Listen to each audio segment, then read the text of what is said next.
আল্লাহ সুবহানাহু ওয়া তাআলা এই সূরা নূহটা নাজিল করেছেন হযরত নূহ আলাইহিস সালামের দাওয়াতি কার্যক্রম, তার দাওয়াতি পদ্ধতি এবং তার বিস্তারিত বর্ণনা আল্লাহ সুবহানাহু ওয়া তাআলা এই সূরাটির মধ্যে দিয়েছেন।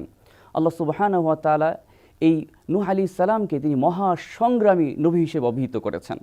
আল্লাহ সুবহানাহু ওয়া তাআলা বলছেন যে ওয়ালাকাদ আরসালনা নূহান ইলা কওমিহি ফালাবিসা ফীহিম আলফা সানাতিন ইল্লা 50 আমা।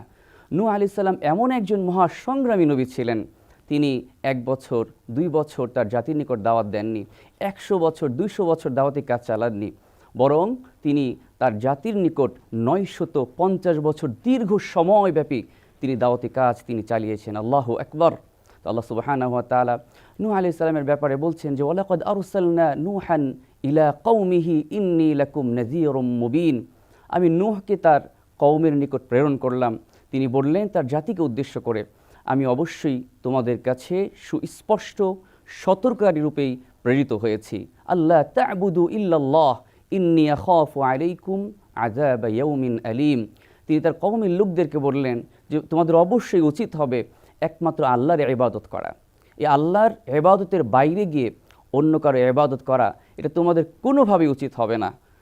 যদি তোমরা সেটা করো তাহলে আমি তোমাদেরকে ব্যাপারে ভয় করছি যে কাল কিয়ামতের কঠিন ময়দানের এমন একটা দিন আসবে যেদিন তোমাদের জন্য কঠিন আযাব অপেক্ষা করছে।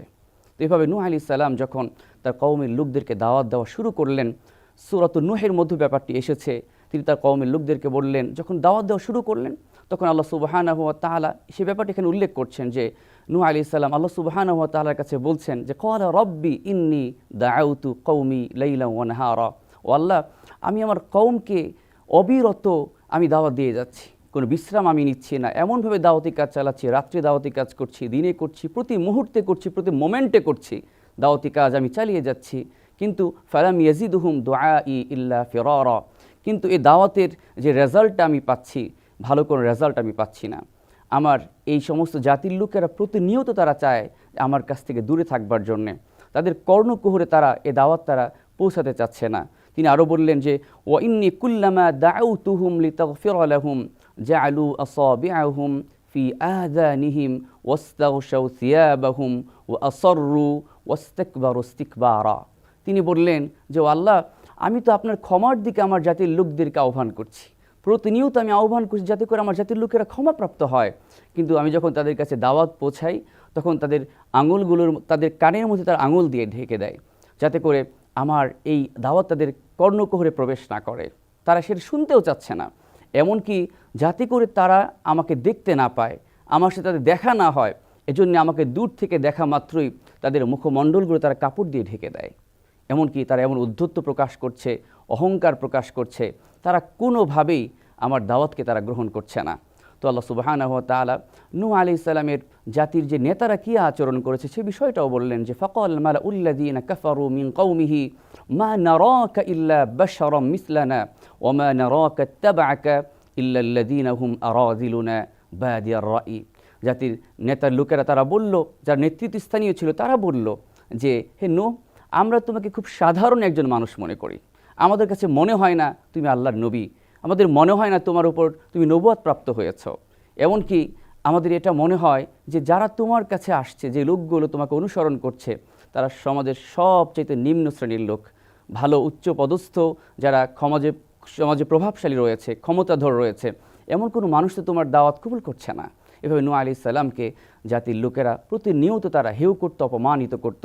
তো আল্লাহ সুবহানাহু ওয়া তাআলা একটি পর্যায়ে নূহ আলাইহিস সালামকে জানিয়ে দিলেন, যখন নূহ আলাইহিস সালাম আল্লাহ সুবহানাহু ওয়া তাআলার কাছে বললেন, এই ফরিয়াদ যখন করলেন যে ওয়াকালা নূহুর রাব্বি লা তাযারু আলাল আরদি মিনাল কাফিরিনা দাইয়ারা ইন্নাকা ইন তাযারহুম ইউদিল্লু ইবাদাকা ওয়া লা ইয়ালিদু ইল্লা ফাজিরান কাফারা। নূহ আলাইহিস সালাম মনোব্যথা নিয়ে, মনোকষ্ট নিয়ে বললেন যে আল্লাহ, এই দীর্ঘ 950 বছর আমি দাওয়াতি কাজ চালালাম, রেজাল্ট কি পেলাম? মাত্র 80 জন লোক ঈমান আনয়ন করেছে, নরনারী তারা ঈমান আনয়ন করেছে, জাতির বিশাল একটা অংশ তার ঈমান আনয়ন করলো না। তখন তিনি আল্লাহ সুবহানাহু ওয়া তাআলার কাছে বলেন, আল্লাহ, এই কওমকে আপনি শেষ করে দেন, একজনকে আপনি অব্যাহতি দেবেন না, বাঁচিয়ে রাখবেন না। কারণ এদেরকে বাঁচিয়ে রাখলে এদের যে পরবর্তী প্রজন্ম আসবে, এদের থেকে যে বংশধর আসবে, তারাও প্রতিনিয়ত চেষ্টা চালাবে ইমানদারদেরকে আল্লাহর পথ থেকে, ইসলামের পথ থেকে দূরে সরে রাখবার জন্যে তারা অবিরত চেষ্টা চালাবে, এজন্য আপনি ধ্বংস করে দেন। তো আল্লাহ সুবহানাহু ওয়া তাআলা নূহ আলাইহিস সালামের দোয়া কবুল করলেন। আল্লাহ সুবহানাহু ওয়া তাআলা এমন এক মহাপ্লাবন দান করলেন, এমন এক মহাপ্লাবন হলো, তার মাধ্যমে আল্লাহ সুবহানাহু ওয়া তাআলা এই অবাধ্য জাতিকে শেষ করে দিলেন।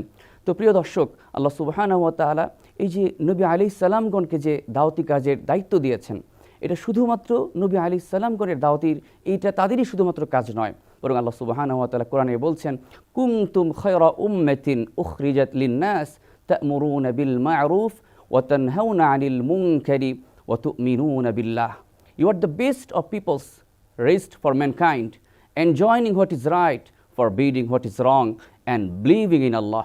আল্লাহ সুবহানাহু ওয়া তাআলা বললেন যে তোমরাই হচ্ছে উত্তম জাতি, যাদেরকে সৃষ্টি করা হয়েছে মানুষের কল্যাণ সাধন করবার জন্যে। তোমরা সৎ কাজের আদেশ প্রদান করবে এবং অসৎ কাজ থেকে বিরত রাখবে এবং একমাত্র ঈমান আনবে আল্লাহ সুবহানাহু ওয়া তাআলার উপর। আমরা সবসময় এই কাজটি আমরা বাস্তবায়ন করবার চেষ্টা করব। আল্লাহ সুবহানাহু ওয়া তাআলা আমাদের সবাইকে সেই হিম্মত, সেই সাহস দান করুন।